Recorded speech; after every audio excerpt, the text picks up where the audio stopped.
বেগম, সহকারী প্রধান শিক্ষক, ভারপ্রাপ্ত, কোনগ্রাম আনন্দ কিশোর স্কুল কলেজ।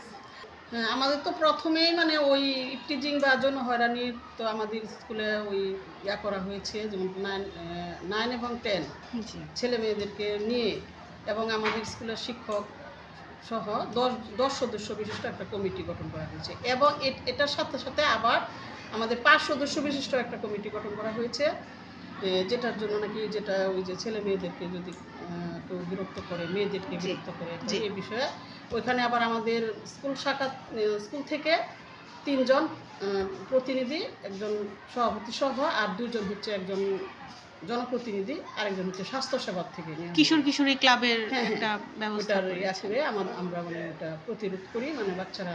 এরপরে আমাদের এখানে ওই একটা ব্রাক সংস্থা আশা যে আছে, ওইটাও এখানে হয়েছে, এবং ওইখানে অভিযোগ বক্সও রাখা আছে। যদি কোনো ছেলে মেয়ের কোনো সমস্যা হয় তাহলে তারা সেই অভিযোগ বক্সের জন্য কমিটিও গঠন করা হয়েছে। আমরা 3 সদস্য বিশিষ্ট একটা কমিটিও আছে, সেই কমিটিতে আমিও আছি। আমরা ওই বক্স খুলে দেখি যে কোনো মেয়েদের কোনো অভিযোগ আছে কিনা, ছেলেদের কোনো অভিযোগ আছে কিনা, কেউ কোনো বিরক্ত করে কিনা, এভাবেই আমরা এটা প্রোটেক্ট দিয়ে থাকি। আপনি একজন নারী এবং আমাদের অধ্যক্ষ যিনি আছেন উনি একজন নারী। নারী শিক্ষাকে সামনে এগিয়ে নেওয়ার জন্য বাল্যবিবাহকে প্রতিরোধ করা কতটুকু দরকার? এটা অবশ্যই আমরা মানে এটার বিরোধিতা করি যে বাল্যবিবাহ কিছুতেই কাম্য নয়।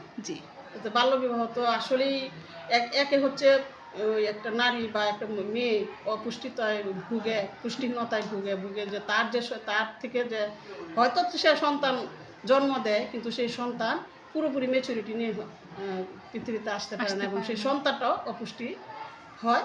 এই জন্য বাল্যবিবাহ কোনো অবস্থাতেই কাম্য নয়।